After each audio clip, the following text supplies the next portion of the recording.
Well, now this is very interesting. Hey, party people, this is my, I started it off wrong. Hey, party people, last week Naughty Dog premiered 15 minutes of game footage from their upcoming release, Uncharted 4: A Thief's End, and this is my geek review of said footage. Spoilers abound. So, for me, I make no bones about it, I am a huge Uncharted fan. Like, see here? It's kind of, you can't really tell. It's difficult to tell. But yes, I wear Drake's ring around my neck. Fully, no bones about it. I love the Uncharted series, consisting of Uncharted 1 and 2. Uncharted 3, man.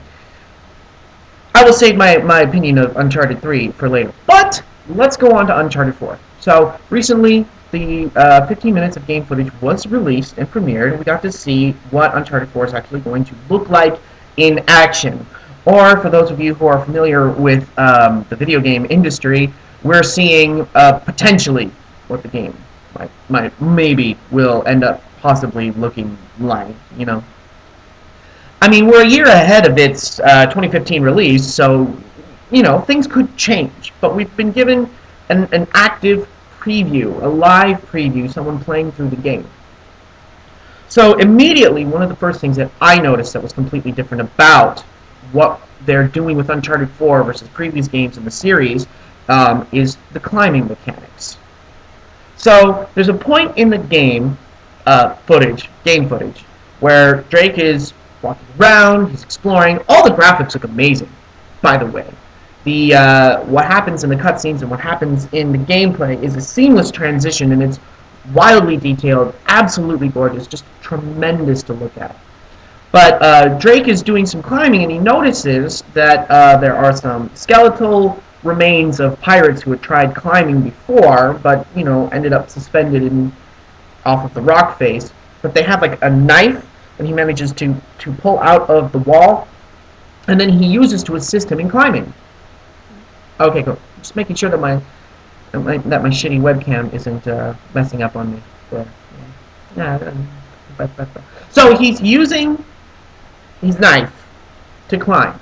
Now this is very reminiscent of the Tomb Raider remake, in which she had the pry bar, or the climbing tool, to on specifically textured areas. She would have to get that out. You have to press a button, and then would chink into the wall, so that she could then continue to climb versus climbing normally. Climbing is not something new to the Uncharted franchise, but utilizing a tool in order to assist with climbing is new. And I think that it's a welcome addition, if not completely and totally ripped off from another game series. But I mean, I'm of the school of thought that nothing is new under the sun. So just because somebody else did something in another game or in another movie or something along those lines, that doesn't mean that it can't be done somewhere else. It just depends on how it's implemented. And from what we've seen in the gameplay footage, it looks implemented very well. The climbing sequences of Drake climbing, reaching, that's always been one thing that's been mildly frustrating, because sometimes you want to feel like you're actually climbing and exploring versus just hopping and leaping off of the specifically colored rocks and ledges that you're allowed to grab onto. And in this case, it looks like there is more variety in the climbing, with this added mechanic. So, color me intrigued. The next big thing is the grapple hook that Drake is carrying around with him. Now, I noticed it in the preview footage before he ever actually used it, and I wondered, what are we going to use a grappling hook for? Well, as the gameplay is going on and Drake finds himself in combat, he turns, and the game will highlight via transparent button symbols that highlight things. That's another thing that's different about this game, is that the game, as you turn and look around, it will show you the little hovery symbols.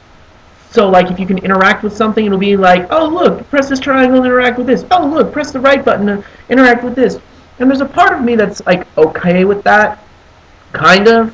But at the same time, one of the things I think about any adventure game series, whether it be Tomb Raider or Uncharted or what have you, is that It's the active exploration of interactivity. What can I do? Where can I do it? How can I do it? You know, putting in the little highlights for like, oh, come over here and look at this over here. It kind of feels like you're sort of pulling the player along. That's just me. I've just never been a fan, even though I have a tendency to get lost until I do finally figure out where I need to go. I'm not a fan of the game highlighting, look, you can go over here and that will make your life easier, or oh, you need to interact with something, do it right here.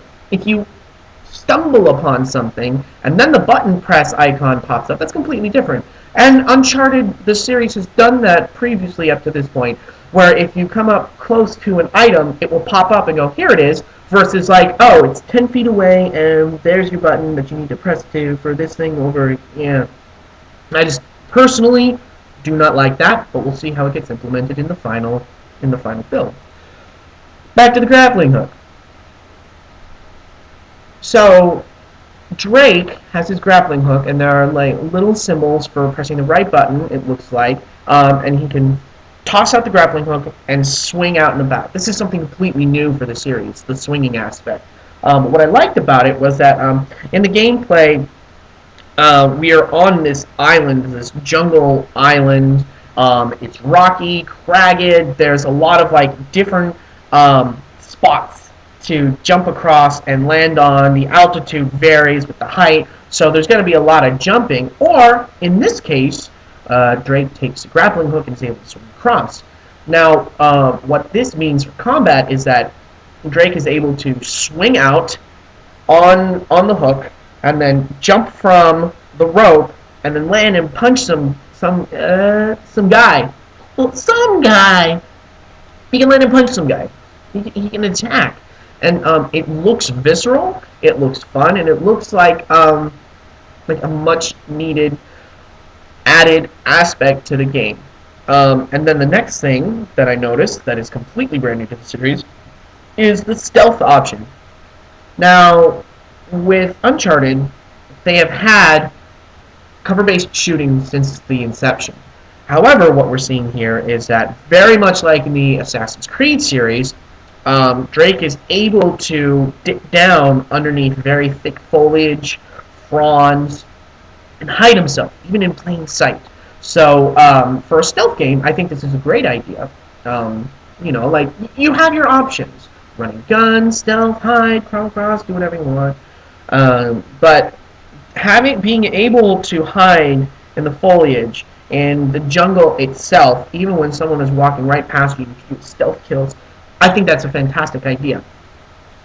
I think it's safe to say that the game looks beautiful. It looks like the gameplay is very interesting. I think for me, at this point in time, my really only concerns are how much are we cribbing from other games. Now, I did just say a second ago, there's nothing new under the sun. But there's also something to be said for going, oh, this game did this, let me pull this over here. Oh, this game did that, let me pull that over here. Oh, I like the way that they did that. Let's put this in their game. Pulling things piecemeal from other games and cribbing them like that and throwing them all into your game, I think might only invite comparisons to other games which have done this successfully. Now, again, another concern that I have is the fact that this pre-production on the game has been plagued with behind-the-scenes strife. Amy Hennig, who is a fantastic game writer in her own right,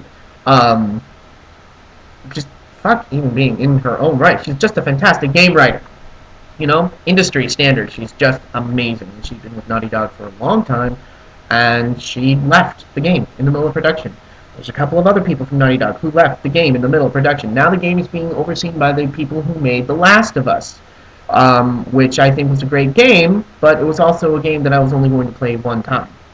Interesting game mechanics, fantastic story, but, it was like, I wouldn't put it as Game of the Year, but that's just me. I'm also hypercritical.